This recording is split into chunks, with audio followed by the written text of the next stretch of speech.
Hello friends. आज हम बात करने जा रहे हैं आर्टिकल 30 के बारे में। आर्टिकल 30 बेसिकली माइनॉरिटीज़ के एजुकेशनल राइट्स के बारे में है और ये आर्टिकल माइनॉरिटीज़ को एक स्पेशल प्रोटेक्शन देता है ताकि वो अपनी लैंग्वेज, कल्चर और रिलीजन को जिंदा रख सके एजुकेशन के जरिए। आर्टिकल 30 के दो मेन क्लासेस है। Class number 1 that is establishment और एडमिनिस्ट्रेशन का right. Clause 1 says that all minorities, whether based on religion or language, shall have the right to establish and administer educational institutions of their choice.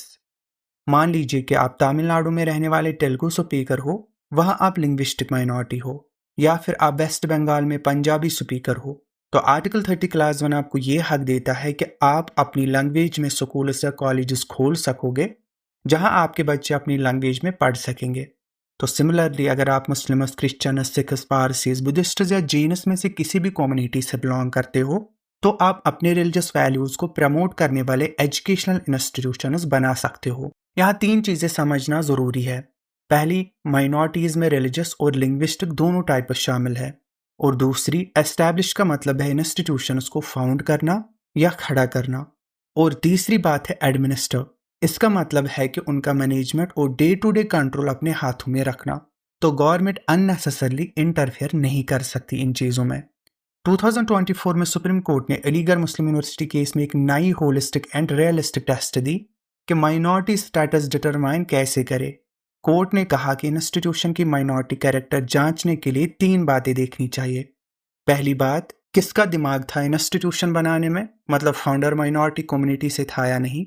दूसरा, क्या purpose है establishment का और minority community ने क्या concrete steps लिए। तीसरा, institution अपनी माइनॉरिटी कैरेक्टर एक्नॉलेज करती है या नहीं। इस आर्टिकल के क्लास 1A की बात करें तो प्रॉपर्टी एक्विजिशन में भी प्रोटेक्शन मिलती है, और ये क्लास 44th अमेंडमेंट एक्ट 1978 के जरिए ऐड किया गया था। इसका मतलब सिंपल है कि अगर कभी स्टेट किसी माइनॉरिटी इंस्टीट्यूशन की प्रॉपर्टी कंपल्सरीली एक्वायर करना चाहिए तो उसे फेयर और कंप्लीट कंपनसेशन देना होगा, और वो कंपनसेशन इतना होना चाहिए कि माइनॉरिटी का आर्टिकल 30 क्लास 1 के अंडर जो राइट है वो अफेक्ट ना हो। मान लीजिए कि क्रिश्चियन कम्युनिटी ने एक कॉलेज खोला है और सरकार कहती है कि हमें तुम्हारी जमीन चाहिए रोड बनाने के लिए, तो सरकार को इतना पैसा देना होगा कि उस कॉलेज की फंक्शनिंग रुक ना जाए। ये क्लास इंश्योर करता है कि प्रॉपर्टी एक्विजिशन के नाम पे माइनॉरिटी इंस्टीट्यूशंस का एग्जिस्टेंस ही खत्म ना हो जाए। अब करते हैं दूसरे क्लास की बात। Class number 2, the state shall not in granting aid to educational institutions discriminate against any educational institution on the ground that it is under the management of a minority whether based on religion और language. इसका मतलब है कि जब government educational institutions को financial aid देती है तो वो किसी इंस्टीट्यूशन को सिर्फ इस बेसिस पर रिजेक्ट नहीं कर सकती कि वो माइनॉरिटी मैनेजमेंट के अंडर है। मान लीजिए कि एक जैन कम्युनिटी का स्कूल गवर्नमेंट से ग्रांट मांग रहा है अपने इंफ्रास्ट्रक्चर को इम्प्रूव करने के लिए, तो गवर्नमेंट ये नहीं कह सकती है कि आप माइनॉरिटी इंस्टीट्यूशन हो इसलिए हम एड नहीं देंगे। अगर वो इंस्टीट्यूट एलिजिबिलिटी के क्राइटेरिया में फॉल होता है तो एड मिलनी ही चाहिए बिना डिस्क्रिमिनेशन के।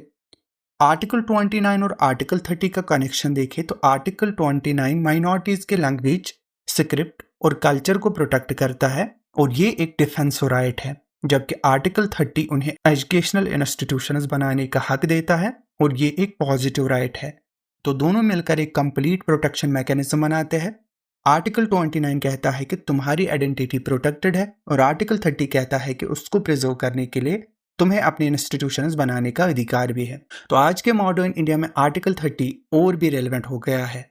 ग्लोबलाइजेशन के एरा में जब कल्चरल आइडेंटिटी खोने का डर है तब माइनॉरिटी इंस्टीट्यूशंस को अपनी लैंग्वेज, कल्चर और रिलीजियस वैल्यूज प्रिजर्व करने में आर्टिकल 30 क्रिटिकल रोल प्ले करता है। मान लीजिए कि ट्राइबल कम्युनिटीज अपनी लैंग्वेज बचाना चाहती है जो एक्सटिंक्शन के वर्ज पर है, तो आर्टिकल 30 उन्हें ऐसे स्कूल्स खोलने का राइट देता है जो उनकी लैंग्वेजेस में एजुकेशन प्रोवाइड करे।